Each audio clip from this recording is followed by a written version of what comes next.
ವೀಕ್ಷಕರೇ, ಇವತ್ತು ನಮ್ ಜೊತೆ ಒಬ್ಬ ನಿಜವಾಗ್ಲೂ ವಿಶೇಷ ಅತಿಥಿ ಇದ್ದಾರೆ. ಅವರು ಶಂಕರ್ ಶರ್ಮಾ ಅಂತೇಳಿ ಸಾಗರದವರು. ಅವರಿಗೆ ನಾನು ತಮ್ಮೆಲ್ಲರ ಪರವಾಗಿ ವಿಶ್ವಪಥ ಬಳಗದ ಪರವಾಗಿ ಸ್ವಾಗತವನ್ನು ಕೋರ್ತೇನೆ. ಧನ್ಯವಾದಗಳು. ಶಂಕರ್ ಶರ್ಮಾ ಅವರು ಮೂಲತಃ ಸಾಗರದವರು. ಅವರು ನಮ್ಮ AIB ನಲ್ಲಿ ಇಂಜಿನಿಯರ್ ಆಗಿ, ಅಸಿಸ್ಟೆಂಟ್ ಇಂಜಿನಿಯರ್ ಆಗಿ, ಆನಂತರ ಅವರು 5 ವರ್ಷಗಳ ಕಾಲ ಸೇವೆ ಸಲ್ಲಿಸಿ, ನಂತರ ಕೇಂದ್ರ ಸರ್ಕಾರದ ಸೇವೆಗೆ ಹೋಗಿ ಅಲ್ಲಿ ದೆಹಲಿನಲ್ಲಿ ಮತ್ತು ಮೇಘಾಲಯದಲ್ಲಿ ಸೇವೆ ಸಲ್ಲಿಸಿ, ನಂತರ ಅವರು ನ್ಯೂಜಿಲೆಂಡ್ ಮತ್ತು ಆಸ್ಟ್ರೇಲಿಯಾದ ಕಂಪನಿಗಳಲ್ಲಿ ಕೆಲಸ ಮಾಡಿದ್ದಾರೆ. ಅವರು ಸುಮಾರು 44 ವರ್ಷಗಳ ಕಾಲ ಈ ವಿದ್ಯುತ್ ಶಕ್ತಿ ಉತ್ಪಾದನಾ ಕ್ಷೇತ್ರದಲ್ಲಿ ಅಪಾರವಾದ ಅನುಭವವನ್ನು ಹೊಂದಿದ್ದಾರೆ. ಅವರೀಗ ಒಂದು ಸುಸ್ಥಿರ ಅಭಿವೃದ್ಧಿ ಕುರಿತಾಗಿ ಸಾಕಷ್ಟು ಚಿಂತನೆಯನ್ನು ನಡೆಸಿರುವಂತವ್ರು, ಲೇಖನಗಳನ್ನ ಬರೆದಿರುವಂತವ್ರು ಮತ್ತು ಸಾಕಷ್ಟು ಹೋರಾಟಗಳನ್ನು ಕೂಡ ನಡೆಸ್ಕೊ ಬಂದಿರುವಂತವ್ರು. ಅವ್ರು ಇವತ್ತು ಪರಿಸರ ಬದಲಾವಣೆ ಕುರಿತಾಗಿ ಜನರಲ್ಲಿ ಅರಿವು ಮೂಡಿಸುವಂತ ಕೆಲಸವನ್ನ ಮಾಡ್ತಾ ಬಂದಿದ್ದಾರೆ.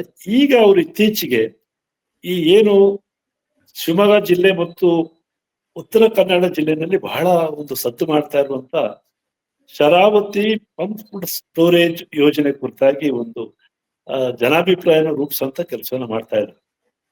ಈ ಬಗ್ಗೆ ಅವ್ರು ತಮ್ಮ ಅನಿಸಿಕೆಗಳನ್ನ ಹಂಚಿಕೊಳ್ಳಿಕ್ಕೆ ಅವ್ರು ಬಂದಿದ್ದಾರೆ.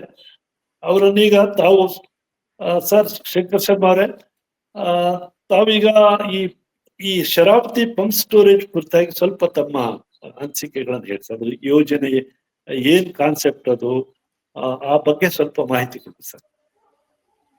ಧನ್ಯವಾದಗಳು ವೆಂಕಟೇಶ್ ಮೂರ್ತಿ ಅವರೇ, ನನಗೆ ನಿಮ್ಮ ಸ್ಟುಡಿಯೋಗೆ ಇನ್ವೈಟ್ ಮಾಡಿದ್ದಕ್ಕೆ ಧನ್ಯವಾದಗಳು. ಹಾಗೆ ಈ ಮೂಲಕ ನಿಮ್ಮ ಎಲ್ಲ ವೀಕ್ಷಕರಿಗೂ ನನ್ನ ನಮಸ್ಕಾರಗಳನ್ನು ತಿಳಿಸ್ತಿದ್ದೇನೆ. ಒಳ್ಳೆಯ ವಿಷಯವನ್ನ ನೀವು ಇವತ್ತು ಆಯ್ಕೆ ಮಾಡ್ಕೊಂಡಿದ್ದೀರಿ. ಶರಾವತಿ ಪಂಪ್ ಸ್ಟೋರೇಜ್ ಪ್ಲಾಂಟ್ ಅನ್ನೋದು ಆ ಕಾನ್ಸೆಪ್ಟ್ ತುಂಬಾ ಹೊಸದಲ್ಲದೇ ಇದ್ದರೂ, ಪಂಪ್ ಸ್ಟೋರೇಜ್ ಪ್ಲಾಂಟ್ ಅನ್ನೋದು ವಿದ್ಯುತ್ ಶಕ್ತಿ ಉತ್ಪಾದನೆ ಮತ್ತು ಅದರ ಬೇಡಿಕೆಯ ಸಂಬಂಧದಲ್ಲಿ ನವೀನವಾದ ಒಂದು ಟೆಕ್ನಾಲಜಿ ಅಲ್ಲದೆ ಇದ್ದರೂ ನಮ್ಮ ದೇಶದಲ್ಲಿ ಹೆಚ್ಚು ಅವಶ್ಯಕತೆ ಇಲ್ಲದಿಂದ ಉಪಯೋಗ ಆಗಿರ್ಲಿಲ್ಲ. ನಾನು 1985 ಇಸ್ವಿನಲ್ಲೇ ಇದ್ರ ಬಗ್ಗೆ ವಿಚಾರ ಗೊತ್ತಾಗಿದೆ. ತಮಿಳುನಾಡಿನ ಒಂದು ಕಾದಂಬಾರೈ ಅಂತ ಒಂದು ಅದೇ ತರಹದ ಪಂಪ್ ಸ್ಟೋರೇಜ್ ಪ್ಲಾಂಟ್ ಆಗೇ ಇತ್ತು. ಆದ್ರೆ ಈ ವ್ಯತ್ಯಾಸ ಏನು ಅಂದ್ರೆ, ನಂತರ ಈಗ ಕಳೆದ 10 ವರ್ಷಗಳಲ್ಲಿ ನಮ್ಮ ಇಡೀ ಪ್ರಪಂಚದಲ್ಲಿ ಹಾಗೂ ನಮ್ಮ ದೇಶದಲ್ಲೂ ಕೂಡ ಈ ನವೀಕರಿಸಬಹುದಾದ ಇಂಧನ ಮೂಲಗಳು, ಸೂರ್ಯ ಮತ್ತು ಗಾಳಿಯಿಂದ ಬರುತ್ತಲ್ಲ, ಅವುಗಳ ಉತ್ಪಾದನಾ ಸಾಮರ್ಥ್ಯ ಮತ್ತೆ ಅವುಗಳು ಜಾಸ್ತಿ ಆಗ್ತಾ ಒಂದು ಹೊಸ ಸಮಸ್ಯೆ ಬಂದಿದೆ ಅಂತ ಅನ್ನೋದನ್ನ ಪರಿಣಿತರು ಹೇಳ್ತಾರೆ. ನಾನು ಅದೇ ಕ್ಷೇತ್ರದಲ್ಲಿ ಕೆಲಸ ಮಾಡಿದ್ದೀನಿ, ನಾನು ಒಪ್ಕೋತೀನಿ. ಆ ಸಣ್ಣ ಸಮಸ್ಯೆ ಶುರುವಾಗಿದೆ. ಏನು ಅಂದ್ರೆ, ಸೂರ್ಯನ ಬೆಳಕಿನಿಂದ ಉತ್ಪಾದನೆ ಮಾಡುವ ವಿದ್ಯುತ್ ಶಕ್ತಿ ದಿನದ ಸಮಯ, ಹಗಲಿನ ಸಮಯದಲ್ಲಿ ಹೆಚ್ಚಾಗಿರುತ್ತೆ, ಬೇಸಿಗೆಯಲ್ಲಿ ಇನ್ನೂ ಹೆಚ್ಚಾಗಿರುತ್ತೆ. ಭಾನುವಾರ ಅಥವಾ ಹಬ್ಬ ಹರಿದಿನಗಳ ಕಾಲದಲ್ಲಿ ಸ್ಪಷ್ಟವಾದ ಸ್ವಚ್ಛವಾದ ಆಕಾಶ ಇದ್ರೆ ಅವತ್ತು ವಿದ್ಯುತ್ ಶಕ್ತಿ ಉತ್ಪಾದನೆ ಬಹಳ ಜಾಸ್ತಿ ಇರುತ್ತೆ. ಆದ್ರೆ ಬೇಡಿಕೆನೂ ಕಡಿಮೆ ಆಗ್ಬಿಡುತ್ತೆ, ಯಾಕಂದ್ರೆ ಭಾನುವಾರ ಇರ್ಬೋದು, ಹಬ್ಬ ಇರ್ಬೋದು. ಮತ್ತು ಇದೇ ತರಹದ ವಿಂಡ್ ಪವರ್ ಪ್ರಾಜೆಕ್ಟ್ಸ್ ಇಂದನೂ ಹೀಗೆ ಇದೆ. ವಿಂಡ್ ಪವರ್ ಯಾವಾಗ ಇರುತ್ತೆ ಅಂತ ನಮಗೆ ಸರಿಯಾಗಿ ಗೊತ್ತಿಲ್ಲ, ನಮ್ಮ ಕಂಟ್ರೋಲ್ ನಲ್ಲಿ ಇರೋದಿಲ್ಲ. ರಾತ್ರಿ ಹೊತ್ತು ಜಾಸ್ತಿ ಆಗ್ಬೋದು, ಮಳೆಗಾಲದಲ್ಲಿ ಜಾಸ್ತಿ ಆಗ್ಬೋದು. ಸೊ ಇವೆರಡು ಅಥವಾ ಯಾವ್ದಾದ್ರು ಒಂದು ಯೋಜನೆಗಳಿಂದ ಅಥವಾ ಒಂದು ಉತ್ಪಾದನಾ ಸಾಧನೆಗಳಿಂದ ಯಾವ ಸಮಯದಲ್ಲಿ ನಮ್ಮ ರಾಜ್ಯ, ಇದನ್ನೆಲ್ಲ ಇಂಥ ವಿಚಾರಗಳನ್ನ ರಾಜ್ಯ ಮಟ್ಟದಲ್ಲಿ ಯೋಚನೆ ಮಾಡ್ತೀವಿ. ರಾಜ್ಯದಲ್ಲಿ ಹೆಚ್ಚು ವಿದ್ಯುತ್ ಉತ್ಪಾದನೆ ಆಗ್ತಾ ಇದೆ, ಆದ್ರೆ ಬೇಡಿಕೆ ಕಡಿಮೆ ಇದೆ ಅಂತಂದಾಗ ಅಷ್ಟು ವಿದ್ಯುತ್ ಶಕ್ತಿ ಪೋಲಾಗಬಾರ್ದಲ್ವೇ?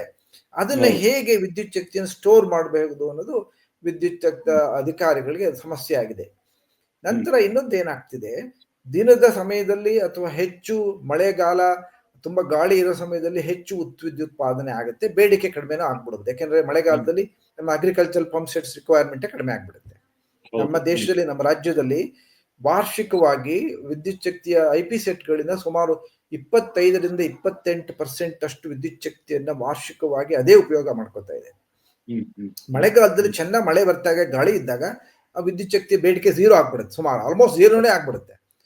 ಅವಾಗ ಹೆಚ್ಚು ವಿದ್ಯುತ್ ಉತ್ಪಾದನೆ ಆಗ್ತಿರುತ್ತಲ್ಲ, ಅದನ್ನ ಏನ್ ಮಾಡೋದು, ವೇಸ್ಟ್ ಮಾಡೋದು ಹೇಗೆ ಅಂತ, ಅದನ್ನ ಸ್ಟೋರ್ ಮಾಡ್ಕೊಳ್ಳೋದಕ್ಕೆ ಅವಕಾಶ ಬೇಕಾಗಿದೆ ಅಂತ ತಜ್ಞರೆಲ್ಲ ಯೋಚನೆ ಮಾಡಿ ಅದರ ಒಂದು ಉತ್ತಮವಾದ ಯೋಜನೆ ಪಂಪ್ ಸ್ಟೋರೇಜ್ ಪ್ಲಾಂಟ್ ಅಂತ ಒಂದು ವರ್ಗದಲ್ಲಿ ನಂಬಿಕೆ ಇದೆ. ಏನ್ ಮಾಡ್ತಾರೆ, ಮೇಲೆ ಮತ್ತು ಒಂದೇ ನದಿಯ ಎರಡು ಕಡೆ ವಿದ್ಯುತ್ನ ನೀರನ್ನ ಶೇಖರಿಸೋಕೆ ಅವಕಾಶ ಇದ್ದರೆ, ಉದಾಹರಣೆಗೆ ಶರಾವತಿ ನದಿಯಲ್ಲಿ ಮೇಲ್ಗಡೆ ಘಟ್ಟದ ಮೇಲ್ಗಡೆ ತಲಕಳದೆ ಬ್ಯಾಲೆನ್ಸಿಂಗ್ ರಿಸರ್ವಾಯರ್ ಅಂತ ಒಂದು ರಿಸರ್ವಾಯರ್ ಇದೆ. ಅಲ್ಲಿಂದ ಪೈಪ್ಗಳ ಮೂಲಕ ಪೆನ್ಸ್ಟಾಕ್ ಮೂಲಕ ಶರಾವತಿ ಯೋಜನೆಗೆ ವಿದ್ಯುತ್ ಶಕ್ತಿಗೆ ನೀರು ಸರಬರಾಜಾಗಿ ಅಲ್ಲಿ ಟರ್ಬೈನ್ ಮೂಲಕ ಹರಿದ ನೀರು ನದಿಯಲ್ಲಿ ಹೋಗಿ ನದಿಯಿಂದ ಗೇರುಸೊಪ್ಪ ಜಲಾಶಯಕ್ಕೆ ತಲುಪ್ತಾ ಇದೆ.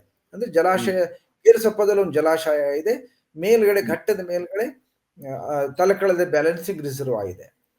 ಈ ಅವ್ರದ್ದು ಏನು ಹೊಸ ಯೋಜನೆ ಅಂದ್ರೆ ಅವೆರಡೂ ರಿಸರ್ವಾಯರ್ಗಳಿದೆ.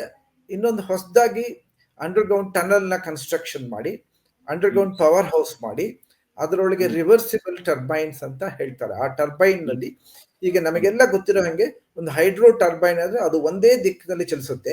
ಒಂದೇ ದಿಕ್ಕಿನಲ್ಲಿ ಚಲಿಸಿದಾಗ ವಿದ್ಯುತ್ ಶಕ್ತಿಯನ್ನು ಉತ್ಪಾದನೆ ಮಾಡುತ್ತೆ. ಈ ರಿವರ್ಸಿಬಲ್ ಟರ್ಬೈನ್ ನಲ್ಲಿ ಒಂದೇ ಟರ್ಬೈನು ಅದನ್ನ ಎರಡೂ ಡೈರೆಕ್ಷನ್ಸ್ ಅಲ್ಲಿ ತಿರುಗಿಸಕ್ಕೆ ಅವಕಾಶ ಮಾಡ್ಕೊಂಡಿರ್ತಾರೆ. ಒಂದು ಡೈರೆಕ್ಷನ್ ಅಲ್ಲಿ ತಿರುಗಿದಾಗ ಅದು ವಿದ್ಯುತ್ ಶಕ್ತಿ ಉತ್ಪಾದನೆ ಮಾಡುತ್ತೆ. ಅದೇ ಟರ್ಬೈನ್ ನ ಇನ್ನೊಂದು ಡೈರೆಕ್ಷನ್ ಅಲ್ಲಿ ತಿರುಗಿಸಿದಾಗ ಅದು ಪಂಪ್ ಆಗಿ ಕೆಲಸ ಮಾಡುತ್ತೆ.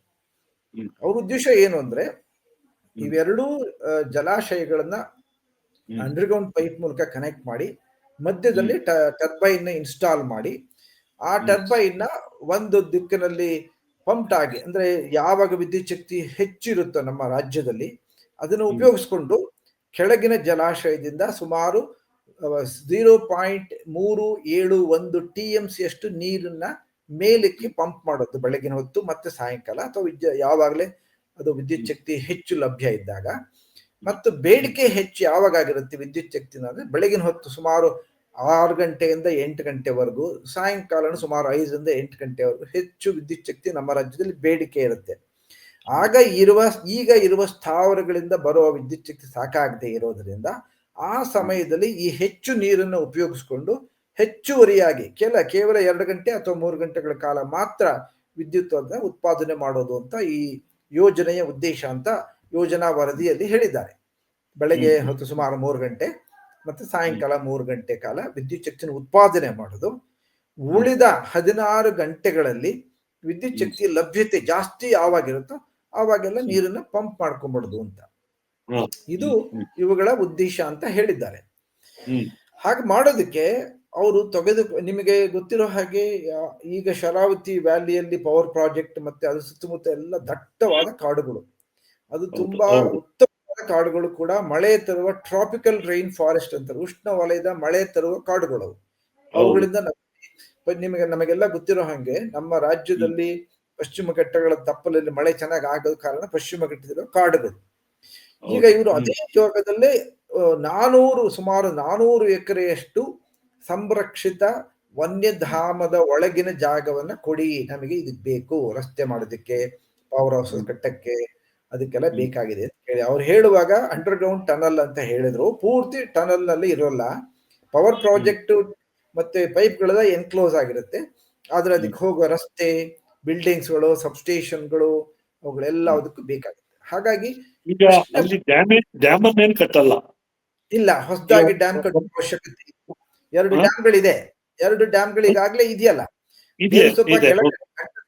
ಗೇರುಸೊಪ್ಪದಲ್ಲಿ ಡ್ಯಾಮ್ ಇದೆ, ಘಟ್ಟದ ಮೇಲೆ ಲಿಂಗನಮಕ್ಕಿ ಡ್ಯಾಮ್ ದೊಡ್ಡದು, ಅದಕ್ಕಿಂತ ಸಣ್ಣದೊಂದು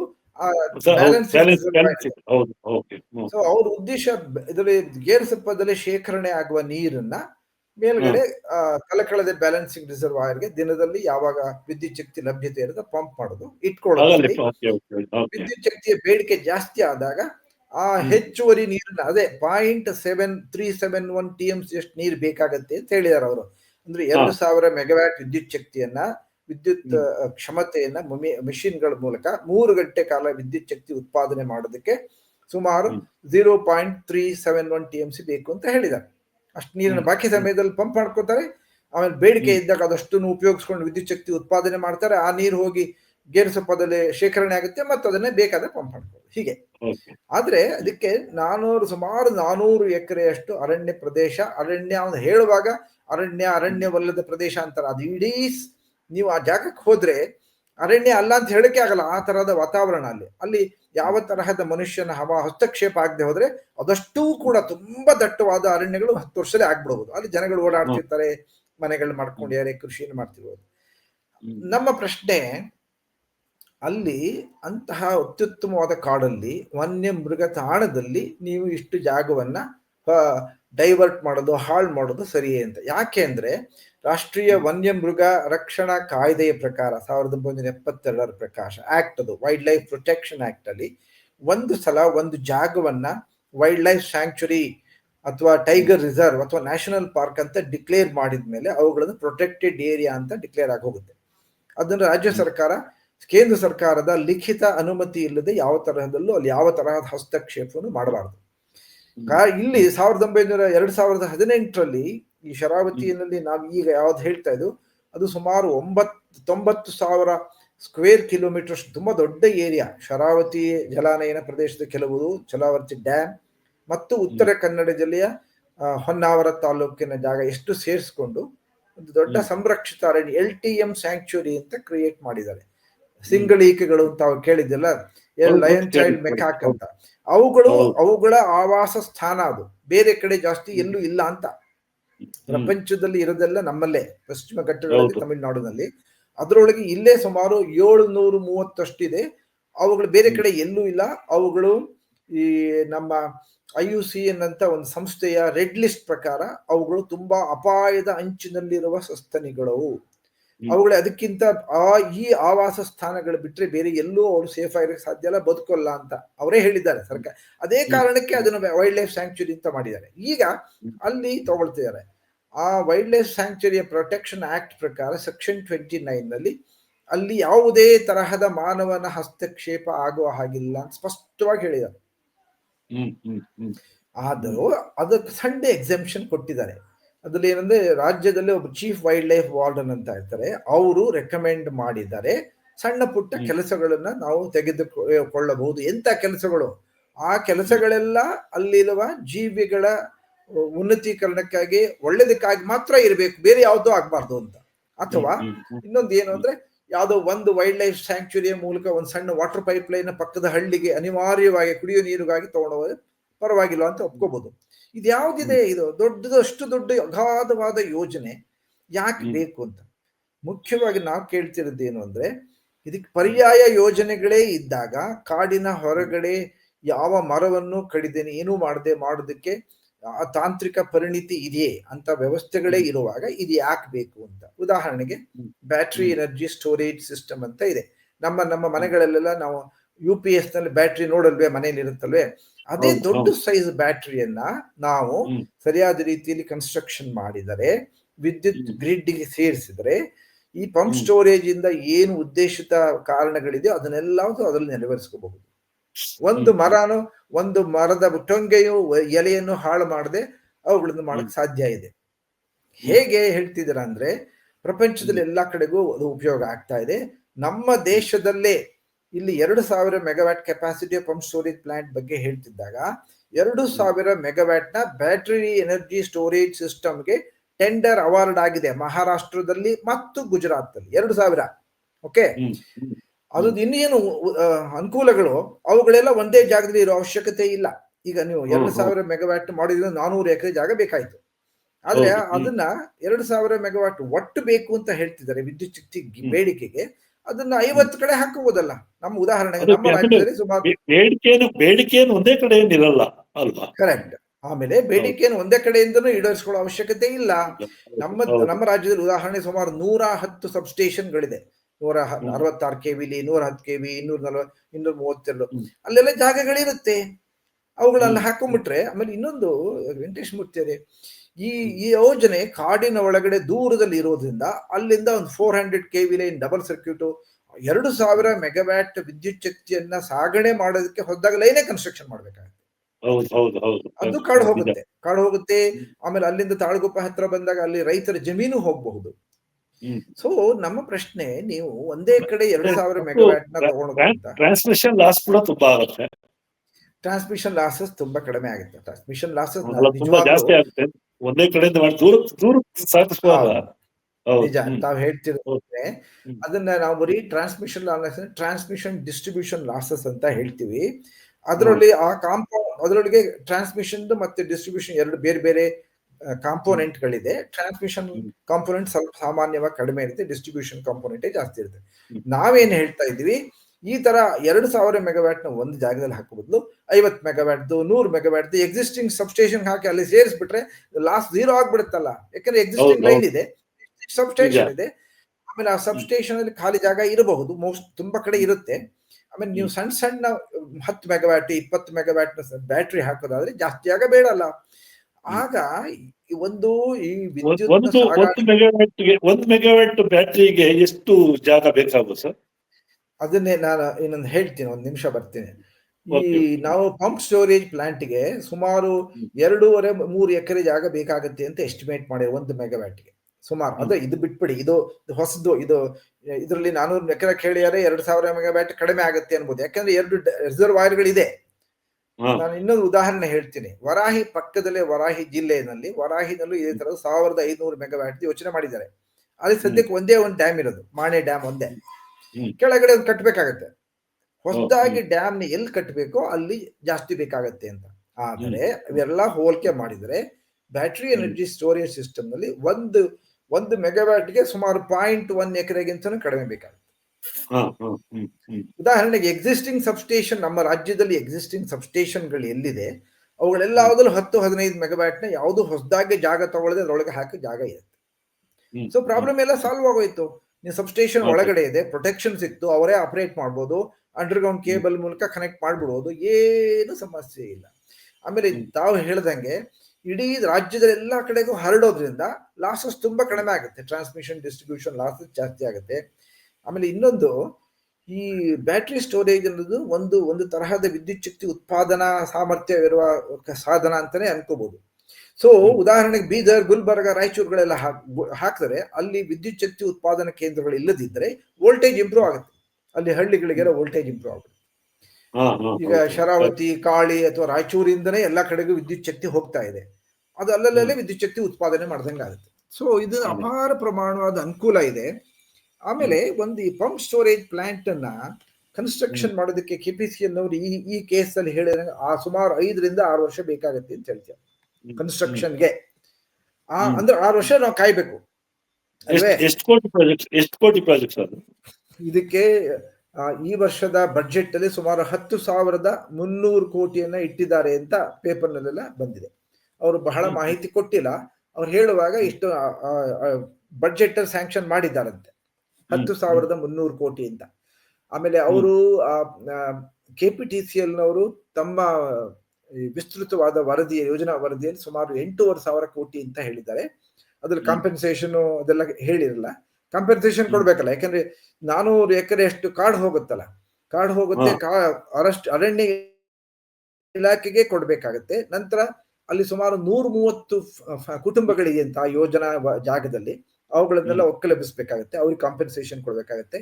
ಇದೆಲ್ಲ ಸೇರಿಸಿ ಸುಮಾರು ಅದು 350 ಕೋಟಿಯನ್ನು ಕಾಂಪೆನ್ಸೇಷನ್ ಕೊಡ್ಬೇಕಾಗತ್ತೆ ಅಂತ ಹೇಳಿದ್ದಾರೆ. ಸೊ ಇದಿಷ್ಟು ಒಂದು ವಿಧ. ಆಮೇಲೆ ನೀವು ಅದರ ಕಾಸ್ಟ್ ಬಗ್ಗೆ ನೋಡಿದಾಗ, ಪುಣೆನಲ್ಲಿ ಕೆಲವು ವರ್ಷಗಳ ಹಿಂದೆ ಒಂದು ವರ್ಕ್ಶಾಪ್ ನಡೀತಿದೆ, ಇಂಟರ್ನ್ಯಾಷನಲ್ ಸೆಮಿನಾರ್ ನಡೀತು. ಅದರೊಳಗೆ ಬ್ಯಾಟರಿ ಎನರ್ಜಿ ಸ್ಟೋರೇಜ್ ಸಿಸ್ಟಮ್ ಮತ್ತು ಪಂಪ್ ಸ್ಟೋರೇಜ್ ಪ್ಲಾಂಟ್ ನ ಕಂಪೇರ್ ಮಾಡಿದ್ದಾರೆ. ಕಂಪೇರ್ ಮಾಡಿದಾಗ 1 ಮೆಗಾವ್ಯಾಟ್ ಸಾಮರ್ಥ್ಯವನ್ನ 2 ಕಡೆ ಕಂಪೇರ್ ಮಾಡ್ಯಾರ. ಅದನ್ನ ಮುಂದುವರೆಸಿ ಜಾಸ್ತಿ ಮಾಡ್ಕೊಂಡು ಹೋಗ್ಬೋದು ಎಸ್ಟಿಮೇಷನ್ಗೆ. ಅದರೊಳಗೆ ಪಂಪ್ ಸ್ಟೋರೇಜ್ ಪ್ಲಾಂಟ್ ಅಲ್ಲಿ ಜಾಸ್ತಿ ಕಾಸ್ಟ್ ಆಗುತ್ತೆ, ಸುಮಾರು 6-8 ರೂಪಾಯಿ ಒಂದು ಯೂನಿಟ್ಗೆ ಆಗಬಹುದು ಅಂತಿದ್ರೆ, ಇದರೊಳಗೆ ಸುಮಾರು 2.5-4 ಯೂನಿಟ್, ₹1 ಒಂದು ಯೂನಿಟ್ಗೆ ಅಂತ ಹೇಳಿದ್ದಾರೆ ಅದು. ಆಮೇಲೆ ಕನ್ಸ್ಟ್ರಕ್ಷನ್ ಕಡಿಮೆ ಆಯ್ತು. ಆಮೇಲೆ ಅವ್ರು ಇನ್ನೊಂದು ಏನ್ ಹೇಳ್ತಾರೆ, ಈಗಾಗಲೇ ಸೋಲಾರ್ ವಿಂಡ್ ಮಿಲ್ಗಳು ಹೊಸದಾಗಿ ಬರ್ತಾನೆ ಇದೆ ಅಲ್ವೇ, ದೊಡ್ಡದು. ಅಲ್ಲೇ ಇವುಗಳನ್ನ ಸ್ಥಾಪನೆ ಮಾಡ್ಬಿಟ್ರೆ ಖರ್ಚು ಇನ್ನೂ ಕಡಿಮೆ ಆಗುತ್ತೆ, ಲಾಸಸ್ ಕಡಿಮೆ ಆಗುತ್ತೆ ಅಂತ. ಅದೆಲ್ಲ ಸರಿನೇ. ಸೊ ಇದೆಲ್ಲ ನೋಡಿದ್ರೆ ಯಾಕೆ ನಮ್ಮ ಸರ್ಕಾರಗಳು ಕಾಡನ್ನ ಹಾಳು ಮಾಡಿ ಇದನ್ನ ಮಾಡಲೇಬೇಕು ಅಂತ ಯಾಕೆ ಹೊರಟಿದ್ದಾರೆ ಅಂತ ಪ್ರಶ್ನೆ. ಎರಡನೇದು, ಕಾಸ್ಟ್ ಅಂಡ್ ಬೆನಿಫಿಟ್ ಅನಾಲಿಸಿಸ್ ಅಂತ ಮಾಡ್ತೀವಿ ಯಾವುದೇ ಒಂದು ದೊಡ್ಡ ಯೋಜನೆ. ಇದು ಸಮಾಜದ ಮೇಲೆ ಆಗೋ ಹೊಣೆ ಆಗಿರೋದ್ರಿಂದ 10,300 ಕೋಟಿಯನ್ನ ಖರ್ಚು ಮಾಡ್ತೀವಿ ಅಂತ ನಿರ್ಧಾರ ತಗೊಳ್ಳೋಕ್ಕಿಂತ ಮುಂಚೆ ಅದರಿಂದ ಸಮಾಜಕ್ಕೆ ಆಗೋ ವೆಚ್ಚಗಳು, ಲಾಭಗಳೆಲ್ಲದೂ ತುಲನೆ ಮಾಡಿದ್ದೀರಾ? ಅದನ್ನ ಅದಕ್ಕೆ ಬೇರೆ ಪರ್ಯಾಯಗಳಿಗೂ ಇದೇ ತರ ಖರ್ಚು ವೆಚ್ಚಗಳನ್ನ ನೋಡಿ ಅಥವಾ ಖರ್ಚು ಲಾಭಗಳನ್ನ ನೋಡಿ ಎಲ್ಲದನ್ನು ತುಲನೆ ಮಾಡಿದ್ದೀರಾ ಅಂತ ನಾವು ಕೇಳಿದ್ರೆ ಒಂದಕ್ಕೂ ಉತ್ತರ ಇಲ್ಲ. ಅವರ ವಿಸ್ತೃತ ಯೋಜನಾ ವರದಿಯಲ್ಲಿ ನಮಗೆ ಅದನ್ನ ಗಮನದಲ್ಲಿರಲಿ, ಆ ವಿಸ್ತೃತ ಯೋಜನಾ ವರದಿಯನ್ನು ಸಾರ್ವಜನಿಕರ ಮುಂದೆ ಇಟ್ಟಿಲ್ಲ, ಇನ್ನು ಮುಚ್ಚಿಟ್ಟಿದ್ದಾರೆ. ನಾವು RTI ಮೂಲಕ 2 ವರ್ಷದಿಂದ ಕೇಳಿದ್ರು ಕೊಟ್ಟಿಲ್ಲ.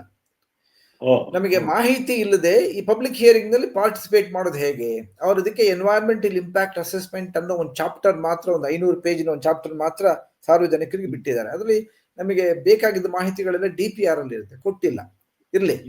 ಸೊ ಹೀಗಾಗಿ ಯಾವುದೇ ವಿಧದಲ್ಲಿ ನೋಡಿದರೂ ನಮಗೆ ಈ ಪಂಪ್ ಸ್ಟೋರೇಜ್ ಪ್ಲಾಂಟ್ ಗಿಂತ ಬ್ಯಾಟರಿ ಎನರ್ಜಿ ಸ್ಟೋರೇಜ್ ಸಿಸ್ಟಮ್ ಒಳ್ಳೇದು ಮತ್ತೆ ಸಹ್ಯ, ಯಾವ ಕಾಡು ಹಾಳಾಗಲ್ಲ ಅಂತ. ಹಾಗಾಗಿ ನಾವು ಈ ಪ್ರಶ್ನೆ ಮಾಡ್ತಿದ್ದೀವಿ, ನೀವು ಯಾಕೆ ಕಾಡುಗಳನ್ನ ಹಾಳು ಮಾಡಬೇಕು ಅಂತ. ಅದಕ್ಕೆ ಇನ್ನೂ ಮೂಲಭೂತವಾದ ಪ್ರಶ್ನೆಗಳಿದೆ.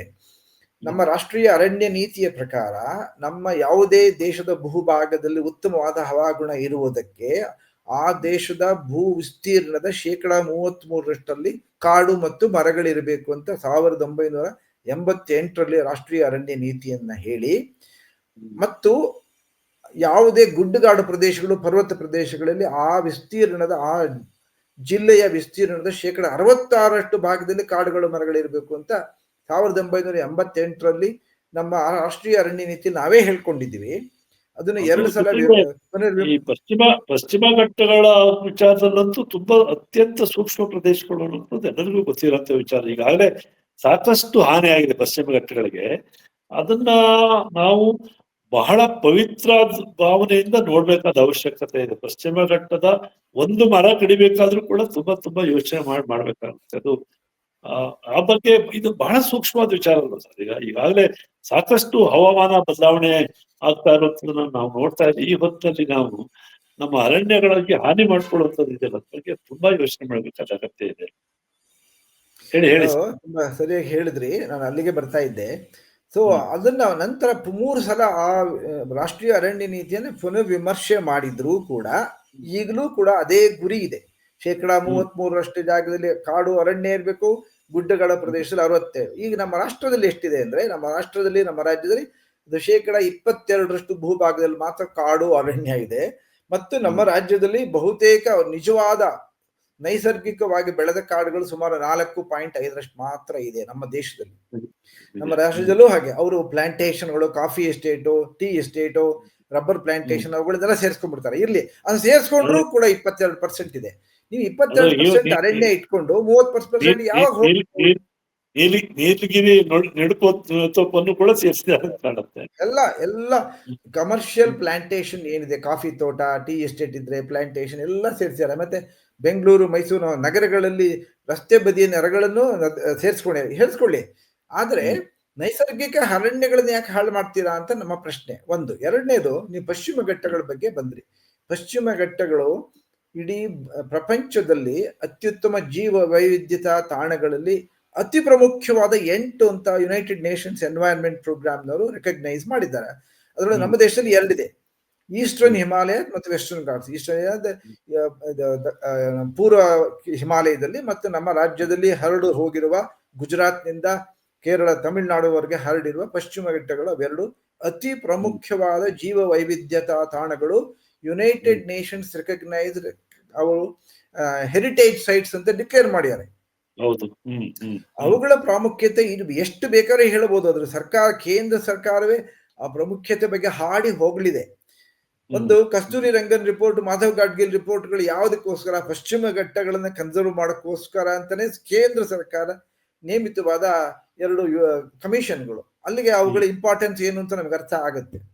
ಆಮೇಲೆ ಈ ಪಶ್ಚಿಮ ಘಟ್ಟಗಳನ್ನ ಕೇಂದ್ರ ಸರ್ಕಾರವೇ ದಕ್ಷಿಣ ಭಾರತದ ಚಿಲುಮೆಗಳು, ನೀರಿನ ಚಿಲುಮೆಗಳು, ವಾಟರ್ ಫೌಂಟನ್ಸ್ ಆಫ್ ಪೆನಿನ್ಸುಲಾರ್ ಇಂಡಿಯಾ ಅಂತ ಕರೆದಿದ್ದಾರೆ.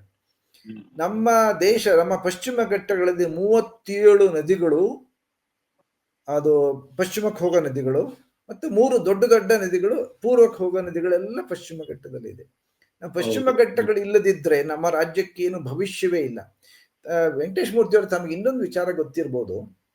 ನಮ್ಮ ರಾಜ್ಯದ ಅಧಿಕೃತ ಮಾಹಿತಿಯ ಪ್ರಕಾರ, ವರದಿಯ ಪ್ರಕಾರ, ನಮ್ಮ ರಾಜ್ಯದ ಭೂ ವಿಸ್ತೀರ್ಣದ 73% ಜಾಗ ಶುಷ್ಕ ಮತ್ತು ಅರೆ ಶುಷ್ಕ ಭೂಮಿ ಅಂತ ವರ್ಗೀಕರಣವಾಗಿದೆ. ಅರಿಡ್ ಅಂಡ್ ಸೆಮಿ ಅಂತ. ಅಂತಾರೆ. ರಾಜಸ್ಥಾನ ಅದು ಬಿಟ್ಟರೆ ಕರ್ನಾಟಕದಲ್ಲಿ ಹೆಚ್ಚು. ಹೌದೌದು, ಹೇಳ್ತಾ ಇದ್ರು. ಹೌದು. ಕರೆಕ್ಟ್. ಮಳೆ ಚಾನ್ಸಸ್. ಆಮೇಲೆ ನಂತರ ನಮ್ಮ ರಾಜ್ಯದ ಭೂಭಾಗದ 53% ಜಾಗ ಡ್ರೌಟ್ ಪ್ರೋನ್ ಅಂದ್ರೆ ಬರಗಾಲ ಪೀಡಿತ ಪ್ರದೇಶಗಳು ಯಾವಾಗ ಬೇಕಾದ್ರೂ ಆಗ್ಬಹುದು ಅಂತ. ತಾವು ಗಮನ ಇರ್ಬೋದು, ಹೆಚ್ಚು ಮಳೆ ಬಂದಿರುವ ವರ್ಷಗಳಲ್ಲೂ ಕೂಡ ನಮ್ಮಲ್ಲಿ 120, 130 ಜಿಲ್ಲೆಗಳು ಡ್ರೌಟ್ ಪ್ರೋನ್ ಅಂತ ಡಿಕ್ಲೇರ್ ಮಾಡ್ತಿದ್ದಾರೆ. ಈಗಲೂ ಈ ವರ್ಷನೂ ಹಾಗೆ. ಈಗಲೂ ಹಾಗೆ. ಹೌದು ಹೌದು. ಸೊ ನಾವು ಇದೆಲ್ಲ ಏನ್ ಹೇಳ್ತಾ ಇದೆ ಅಂದ್ರೆ, ಪಶ್ಚಿಮ ಘಟ್ಟಗಳು ನಮ್ಗೆ ಅಷ್ಟೊಂದು ಪ್ರಾಮುಖ್ಯತೆ. ಪಶ್ಚಿಮ ಘಟ್ಟಗಳಲ್ಲಿ ಕಾಡುಗಳು ಇಲ್ಲದಿದ್ರೆ ನಮಗೆ ಭವಿಷ್ಯವೇ ಇಲ್ಲ ನಮ್ಮ ರಾಜ್ಯಕ್ಕೆ. ಹಾಗೆ ದಕ್ಷಿಣ ಭಾರತಕ್ಕೂ ಆಗಿದೆ. ಇಷ್ಟೆಲ್ಲ ಇಟ್ಟುಕೊಂಡಿದ್ದಾಗ ಇವರು ಪಶ್ಚಿಮ ಘಟ್ಟಗಳ ಮೇಲೆ ಯಾಕೆ ಕಣ್ಣು ಅಂತ. ಆಮೇಲೆ ಇನ್ನು ಕೆಲವೊಂದು 2-3 ಸ್ಟ್ಯಾಟಿಸ್ಟಿಕಲ್ ಇನ್ಫಾರ್ಮೇಶನ್ ನಾನು ನೀವು ಚರ್ಚೆ ಮಾಡ್ತಿರೋದನ್ನ ಅದಕ್ಕೆ ಒತ್ತು ಕೊಡುತ್ತವೆ. 1947ರಲ್ಲಿ ನಮ್ಮ ರಾಜ್ಯದ ಕಾಡಿನ ವಿಸ್ತೀರ್ಣ ಸುಮಾರು 42-43% ಇತ್ತಂತೆ. ಈಗ ಅದು 22ಕ್ಕೆ ಬಂದಿದೆ. 33ಕ್ಕೆ ನಾವು ತಗೊಂಡು ಹೋಗೋದು ಹೇಗೆ? ಒಂದು. ಎರಡನೇದು, ನಾವೇ ಸಂರಕ್ಷಿತ ವನ್ಯ ಮೃಗ ತಾಣ ಅಂತ ಕೆಲವು ವರ್ಷಗಳಿಂದ ನಾವೇ ಡಿಕ್ಲೇರ್ ಮಾಡಿ, ವೈಲ್ಡ್ ಲೈಫ್ ಪ್ರೊಟೆಕ್ಷನ್ ಆಕ್ಟ್ ಅಡಿ ಅದನ್ನ ಡಿಕ್ಲೇರ್ ಮಾಡಿ, ಅದರಲ್ಲಿ ಯಾವ ಮಾನವನ ಹಸ್ತಕ್ಷೇಪ ಆಗಬಾರ್ದು ಸ್ಪಷ್ಟವಾಗಿ ನಾವೇ ನಿಯಮಗಳನ್ನು ಮಾಡಿ, ಈಗ ಅಲ್ಲಿ 400 ಎಕರೆನ ಹಾಳು ಮಾಡ್ತೀವಿ ಅಂತ ಹೊರಟ್ರೆ ಏನ್ ಅರ್ಥ ಇದೆ? ಇದಕ್ಕೇನಾದ್ರೂ ವಿಶೇಷವಾಗಿ ಈಗ ಹವಾಮಾನ ಬದಲಾವಣೆ ಅನ್ನುವಂಥದ್ದು ಬಹಳ ಎಲ್ಲರೂ ಎಚ್ಚರಿಕೆ ಕೊಡ್ತಾ ಇದ್ದೀವಿ. ಒಂದು ತುರ್ತು ಪರಿಸ್ಥಿತಿ ಬಂದಿದೆ. ನಾವೇ ಈಗಲೇ ನೋಡ್ತಾ ಇದ್ದೀವಿ ಸರ್, ಯಾವ ಪ್ರಮಾಣದಲ್ಲಿ ಉತ್ತರ ಭಾರತದಲ್ಲಿ ಆಗ್ತಾ ಇರುವಂತ ವಿಪತ್ತನ್ನ ನಾವು ಗುಜರಾತ್ ಅಲ್ಲಾಗಿದ್ದು, ಪಂಜಾಬ್ ಅಲ್ಲಾಗಿದ್ದು, ಈವನ್ ಸೂಡಾನ್ ಅಲ್ಲೂ ಕೂಡ ಪರ್ವತ ಮೊನ್ನೆ ಕುಸಿತೋಗಿದೆ. ಸಾಕಷ್ಟು ಪ್ರತಿನಿತ್ಯ ನೋಡ್ತಾ ಇದ್ವಿ. ಆಮೇಲೆ ಈವನ್ ಈ ಮಲೆನಾಡಲ್ಲಿ ಕೂಡ ಕಳೆದ 3 ತಿಂಗಳಿಂದ ಮೋಡ ಕವಿದ ವಾತಾವರಣ, ಇದು ಕೂಡ ಫೋಟೋಸಿಂಥಸಿಸ್ ಕೂಡ ಆಗ್ಲಾರ್ದಂತ ಪರಿಸ್ಥಿತಿ ನಿರ್ಮಾಣ ಆಗ್ತಾ ಇದೆ. ತುಂಬಾ ಗಂಭೀರ ಪರಿಸ್ಥಿತಿ ಬಂದ್ಬಿಟ್ಟಿದೆ. ಈ ಹೊತ್ತಲ್ಲೂ ಕೂಡ ನಾವು ಈ ಬಗ್ಗೆ ಯೋಚನೆ ಮಾಡಲಿಲ್ಲ ಅಂತಂದ್ರೆ ಬಹಳ ಏನ್ ಹೇಳೋದು ಇವ್ರಿಗೆ ಅಂತ ಹೇಳಿ. ಈ ಮಳೆಗಾಲದಲ್ಲಿ ಇಲ್ಲಿ ಮಲೆನಾಡಲ್ಲಿ ಮೋಡ ಕವಿದ ವಾತಾವರಣ ಇರೋದೇನು ಅಸ್ವಾಭಾವಿಕ ಅಲ್ಲ, ಸ್ವಾಭಾವಿಕ. ಬರಬೇಕು. ಆದರೆ ಪ್ರಶ್ನೆ ಏನು ಅಂದ್ರೆ, ತಾವು ಬೇರೆ ಬೇರೆ ರಾಜ್ಯಗಳನ್ನು ಉಲ್ಲೇಖ ಮಾಡಿದ್ರು, ನಮ್ಮ ರಾಜ್ಯದಲ್ಲೇ ಆಗಿಲ್ವೇ? ಪಶ್ಚಿಮ ಘಟ್ಟಗಳಲ್ಲಿ ಎಷ್ಟು ಭೂ ಕುಸಿತ ಆಗ್ತಿದೆ. ವಯನಾಡಲ್ಲಿ ಕಳೆದ ವರ್ಷ ಏನಾಯ್ತು? ನಮ್ಮಲ್ಲಿ 18-19 ತುಂಬಾ ಮಳೆ ಬಂದಾಗ ಕೊಡಗಿನಲ್ಲಿ ಇದೆಲ್ಲ ಏನಾಯ್ತು? ತಲಕಾವೇರಿಯಲ್ಲಿ ಏನಾಯ್ತು? ಎಷ್ಟು ಆಮೇಲೆ ಇದಕ್ಕೆಲ್ಲ ಆಮೇಲೆ ದುರದೃಷ್ಟ ಏನು ವೆಂಕಟೇಶ್ ಮೂರ್ತಿ ಅವರಂದ್ರೆ, ಇದ್ರ ಬಗ್ಗೆ ಹಲವಾರು ಸರ್ಕಾರ ನಿಯೋಜಿತ ಯೋಜನಾ ವರದಿಗಳಲ್ಲೇ ಹೇಳಿದೆ. ಪಶ್ಚಿಮ ಘಟ್ಟಗಳಲ್ಲಿ ಬಹಳ ಮುಖ್ಯ ಕಾಡುಗಳನ್ನು ಇಟ್ಕೊಳ್ಳೋದು, ಅವುಗಳು ನಮಗೆ ನೀರು ಕೊಡುತ್ತವೆ, ಅಲ್ಲಿ ಭೂ ಕುಸಿತ ಆಗುತ್ತೆ. ಆಮೇಲೆ ಇನ್ನೊಂದು ಏನು ಅಂದ್ರೆ, ಇಡೀ ನಮ್ಮ ಗುಜರಾತಿನ ದಕ್ಷಿಣ ತೀರದಿಂದ ಕನ್ಯಾಕುಮಾರಿವರೆಗೂ ಈ ಪಶ್ಚಿಮ ಘಟ್ಟಗಳು ಹರಳಿದ್ರು. ಭಾರತೀಯ ವಿಜ್ಞಾನ ಸಂಸ್ಥೆಯ ಅಧಿಕಾರಿಗಳು ನಮ್ಮ ರಾಜ್ಯದ ಪಶ್ಚಿಮ ಘಟ್ಟಗಳ ಮೇಲೆ ತುಂಬಾ ಅಧ್ಯಯನ ಮಾಡಿದ್ದಾರೆ. ಸುಮಾರು 25-30 ಅಧ್ಯಯನ ವರದಿಗಳಿದೆ. 30 ವರ್ಷದಿಂದ ಮಾಡ್ತಾರೆ. ಅವ್ರು ಹೇಳಿದ ಪ್ರಕಾರ ಈ ಕರ್ನಾಟಕದಲ್ಲಿ, ಅದು ಈ ಪಶ್ಚಿಮ ಘಟ್ಟಗಳಿಂದ ಕರ್ನಾಟಕವನ್ನ ಹೃದಯ ಭಾಗ ಅಂತಾರೆ, ಅವುಗಳಲ್ಲಿ ಇರುವಷ್ಟು ಜೀವ ವೈವಿಧ್ಯತೆ ಬೇರೆ ಎಲ್ಲೂ ಇಲ್ಲ ಅಂತ. ಆಮೇಲೆ ಈ ಶರಾವತಿ ವ್ಯಾಲಿಯಲ್ಲಿ, ವಿಶೇಷವಾಗಿ ಉತ್ತರ ಕನ್ನಡ ಜಿಲ್ಲೆಯಲ್ಲಿ ಶರಾವತಿ ವ್ಯಾಲಿಯಲ್ಲಿ 1 ಸ್ಕ್ವೇರ್ ಕಿಲೋಮೀಟರ್ನಷ್ಟು ಸಾಮಾನ್ಯ ಕಾಡಿನಲ್ಲಿ ಇರುವಷ್ಟು ಜೀವ ವೈವಿಧ್ಯತೆ ನಮ್ಮ ದೇಶದಲ್ಲಿ ಎಲ್ಲೂ ಇಲ್ಲ. ಬೇರೆ ಕಡೆ ಪ್ರಾಣಿಗಳು, ಸಸ್ಯಗಳು, ಸಸ್ತನಿಗಳು, ಸಣ್ಣ ಸಣ್ಣ ಜಲಚರಗಳು ಸಾಧ್ಯವೇ ಇಲ್ಲ ಅವು. ಆಮೇಲೆ ಅದೇ ಇಂಡಿಯನ್ ಇನ್ಸ್ಟಿಟ್ಯೂಟ್ ಆಫ್ ಸೈನ್ಸ್ನವರು ಕಳೆದ 30 ವರ್ಷಗಳಲ್ಲಿ ಏನು ಅಧ್ಯಯನಗಳಾಗಿದೆ ಆ ವರದಿಯನ್ನು ನೋಡಿ, ಈ ಪಂಪ್ ಸ್ಟೋರೇಜ್ ಪ್ಲಾಂಟ್ ನ ಯಾವ ಯೋಜನಾ ಜಾಗ ಇದೆ ಅದನ್ನ ಅಧ್ಯಯನ ಮಾಡಿ ಹೇಳಿದ್ದಾರೆ. ಏನು ಅಂದ್ರೆ, ಆ ಯೋಜನೆ ಸುಮಾರು 150 ಹೆಕ್ಟೇರ್ ಬೇಕು ಅಂತ ಹೇಳ್ಕೊಂಡೆ. ಆ 150 ಹೆಕ್ಟೇರ್ ಯೋಜನೆಯನ್ನ ನಾವು ಸರಿಯಾದ ರೀತಿಯಲ್ಲಿ ಯೋಚನೆ ಮಾಡಿದರೆ, ಸರಿಯಾದ ರೀತಿಯಲ್ಲಿ ಅದನ್ನ ಎಷ್ಟು ನಮಗೆ ಮಾನವನಿಗೆ ಏನು ಅನುಕೂಲಗಳು ಸಿಗುತ್ತೆ, ಅದಕ್ಕೆ ಟೋಟಲ್ ಎಕೋಸಿಸ್ಟಮ್ ಸರ್ವಿಸ್ ವ್ಯಾಲ್ಯೂ ಅಂತ ಟರ್ಮಿನಾಲಜಿ. ಅಂದ್ರೆ ಬೇರೆ ಬೇರೆ ಒಂದು ಕಾಡು ನಮಗೆ ಬೇರೆ ಬೇರೆ ತರಹದಲ್ಲಿ ನಮಗೆ ಅನುಕೂಲ ಮಾಡಿಕೊಡ್ತಾರೆ. ಆಕ್ಸಿಜನ್ ಇಂದ ಹಿಡಿದು, ನೀರಿನಿಂದ ಹಿಡಿದು, ಆಮೇಲೆ ಜನಗಳು, ಅದ್ರಲ್ಲಿ ಸಸ್ಯಗಳು ಮತ್ತೆ ಔಷಧಿಗಳು ಎಲ್ಲ ಸೇರ್ಕೊಳ್ಳುತ್ತೆ. ಅವುಗಳನ್ನ ಮಾಡಿರೋದು ಏನ್ ಹೇಳಿದ್ದಾರೆ, 150 ಎಕರೆ ಜಾಗದಲ್ಲಿ ಒಂದು ವರ್ಷಕ್ಕೆ ಸರಾಸರಿ 39-40 ಕೋಟಿಯಷ್ಟು ನಮಗೆ ಆದಾಯ ಬರುತ್ತಿದೆ, ನಾವೇನು ಮಾಡದೆ ಸುಮ್ಮನೆ ಇದ್ರೆ.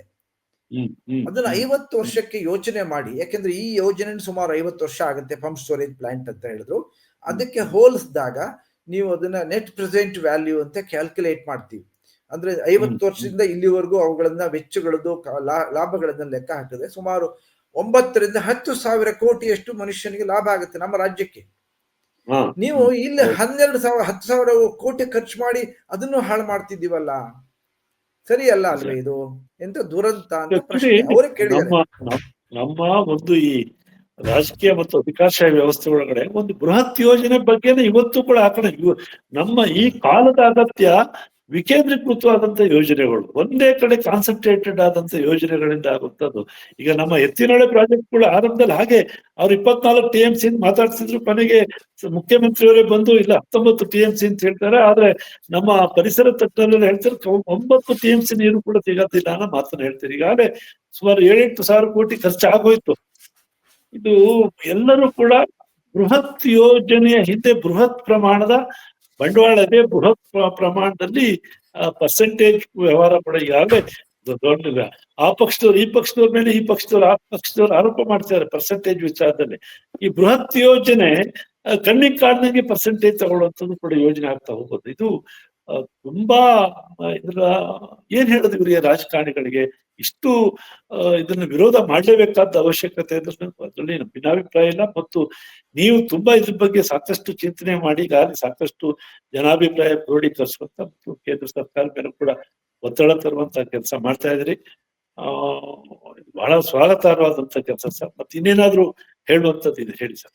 ಎರಡು ವಿಚಾರ ತಾವೇ ಉಲ್ಲೇಖ ಮಾಡಿದ 2 ವಿಚಾರಗಳ ಬಗ್ಗೆ ಇನ್ನು ಸ್ವಲ್ಪ ಹೇಳ್ತೀನಿ. ಇದಕ್ಕೆ ಕಣ್ಣಿಗೆ ಕಾಣದ ಹಾಗೆ ನಡೀತಿರುವ ಭ್ರಷ್ಟಾಚಾರ ಇರಬಹುದು ಅಂತ ತಾವೇ ಹೇಳಿದ್ರಿ.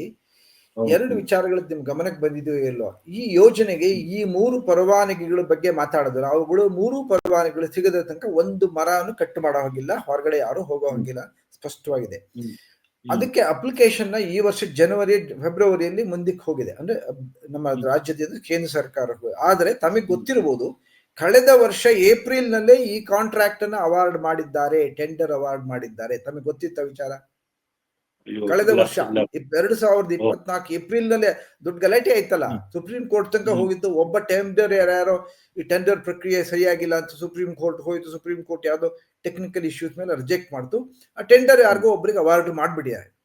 ಆಮೇಲೆ ಈ ಸಾಮಾಜಿಕ ಮಾಧ್ಯಮಗಳಲ್ಲಿ ಮತ್ತೆ ನಮಗೆ ಗೊತ್ತಿರುವ ಕೆಲವು ರಾಜಕಾರಣಿಗಳು ಏನ್ ಹೇಳ್ತಿದ್ದಾರೆ, ಇದು ನನಗೆ ಗೊತ್ತಿಲ್ಲ, ಇದನ್ನ ನಾನು ಪ್ರೂವ್ ಮಾಡಕ್ಕೆ ನನ್ನ ಹತ್ರ ಯಾವ ವರದಿ ಇಲ್ಲ. ಆದ್ರೆ ಅವ್ರು ಏನ್ ಹೇಳ್ತಿದ್ದಾರೆ, ಇಂತಹ ದೊಡ್ಡ ದೊಡ್ಡ ಯೋಜನೆಗಳಲ್ಲಿ ಅದಕ್ಕೆ ಕೆಲಸ ಕಾಮಗಾರಿ ಶುರುವಾಗಕ್ಕಿಂತ ಮುಂಚೆ 10% ಅಷ್ಟು ಕಾಮಗಾರಿಯ ವೆಚ್ಚವನ್ನ ಅಡ್ವಾನ್ಸ್ ಆಗಿ ಕೊಡೋಕೆ ಅವಕಾಶ ಇದೆ. ಯಾಕೆಂದ್ರೆ ಆ ಯೋಜನೆಯನ್ನ ಕಾಂಟ್ರಾಕ್ಟ್ ರೆಡಿ ಮಾಡ್ಕೊಳಕ್ ಬೇಕಾದ ಮೆಷಿನರಿ ಅದಲ್ಲ.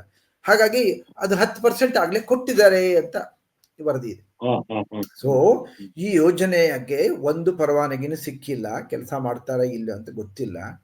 ಇಂಥ ಸಮಯದಲ್ಲಿ ಇವೆರಡು ಈಗ ಸರ್ಕಾರ ಸಾಮಾಜಿಕ ಮಾಧ್ಯಮ ತಾಣಗಳಲ್ಲಿ ನಮಗೆ ಪರಿಚಯ ಇರೋರಲ್ಲಿ ನಮ್ಮ ವೇದಿಕೆಗಳಲ್ಲಿ ಚರ್ಚೆ ಆಗ್ತಿದೆ. ಇಷ್ಟೆಲ್ಲ ಅನಾಹುತಗಳು ಮಡಿಯೇನೋ ಸರ್ಕಾರ ಈ ಯೋಜನೆಯನ್ನು ಬೇಕು ಅಂತ ಹೊರಟಿರೋದ್ರ ಹಿಂದೆ ಇದೇ ಹುನ್ನಾರ ಇದೆಯೇ?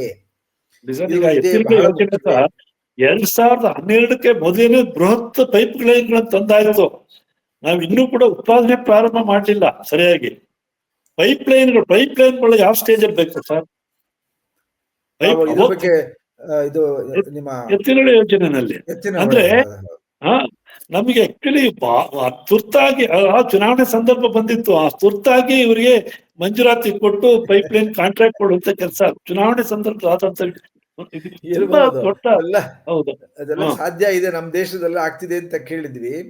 ಸೊ ಆ ವಿಚಾರ ಅದೊಂದಿದೆ. ಎರಡನೇದು ನೀವು ಇನ್ನೊಂದು ಹೇಳಿದ್ರಿ, ಏನು ಅಂದ್ರೆ ಈ ನಮ್ಮ ವಿಕೇಂದ್ರೀಕರಣ, ಅದು ಬಹಳ ತುಂಬಾ ಉತ್ತಮವಾದ ವಿಷಯ ತಾವು ಹೇಳಿದ್ರಿ. ನಾವು ಇದನ್ನೇ ಹೇಳ್ತಾ ಇದ್ದೀವಿ ನೋಡಿ. ನನ್ನ 44 ವರ್ಷದ ಅನುಭವದಲ್ಲಿ ನನಗೆ ಅನಿಸಿದ ಮಟ್ಟಿಗೆ ನಮ್ಮ ದೇಶದಲ್ಲಿ ಪರಿಸರದ ಮೇಲೆ ಆಗ್ತಿರೋ ಅಪಾರ ಪ್ರಮಾಣವಾದ ದುರಂತಗಳಿಗೆ, ಆಘಾತಗಳಿಗೆ ನಮ್ಮ ವಿದ್ಯುತ್ ಕ್ಷೇತ್ರ ಒಂದು ಬಹಳ ಮುಖ್ಯ ಕೊಡುಗೆ ಕೊಡ್ತಿದೆ ಅಂತ ನನ್ನ ಮನವರಿಕೆ. ದೊಡ್ಡ ದೊಡ್ಡ ಯೋಜನೆಗಳೇ ಬೇಕು, ಪ್ಲಾಂಟ್ ಯಾವ್ದಾದ್ರು ತಗೊಳ್ಳಿ, ಟ್ರಾನ್ಸ್ಮಿಷನ್ ಲೈನ್ ತಗೊಳ್ಳಿ ಅಥವಾ ಹೈಡ್ರೋ ಎಲೆಕ್ಟ್ರಿಕ್ ಡ್ಯಾಮ್ಗಳು ತಗೊಳ್ಳಿ, ನ್ಯೂಕ್ಲಿಯರ್ ಪವರ್ ಪ್ರಾಜೆಕ್ಟ್, ಕೋಲ್ ಯಾವ್ದಿದ್ರು ತೊಂದ್ರೆ. ನಾವೇನ್ ಹೇಳ್ತಿದ್ವಿ, ಅದಕ್ಕೆ ನನ್ನ ಅನುಭವದ ಮೂಲಕ ಈ ವಿಕೇಂದ್ರೀಕರಣ ದಿಕ್ಕಿನಲ್ಲಿ ನಾವು ಸಾಗ್ಬೇಕು. ನಮ್ಮ ಮನೆಗಳ ಮೇಲೆ ನಾವೆಲ್ಲರೂ ಸೋಲಾರ್ ಫೋಟೋ ವೋಲ್ಟೇಕ್ ಹಾಕೊಂಡ್ರೆ, ಶಾಲೆಗಳ ಮೇಲೆ, ಇಂಡಸ್ಟ್ರಿಗಳ ಮೇಲೆ, ಅಂಗಡಿಗಳ ಮೇಲೆ ಹಾಕೊಂಡ್ಬಿಟ್ರೆ ಈ ದೊಡ್ಡ ದೊಡ್ಡ ಯೋಜನೆಗಳ ಅವಶ್ಯಕತೆಯೇ ಇರೋದಿಲ್ಲ.